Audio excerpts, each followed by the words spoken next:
My name is Lieutenant Aldo Raine. And I need me 8 soldiers.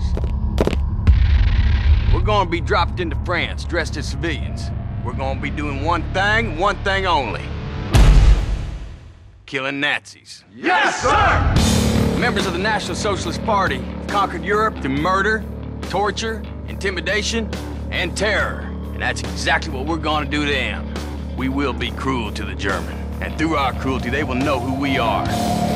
They will find the evidence of our cruelty in the disemboweled, dismembered, and disfigured bodies of their brothers we leave behind us.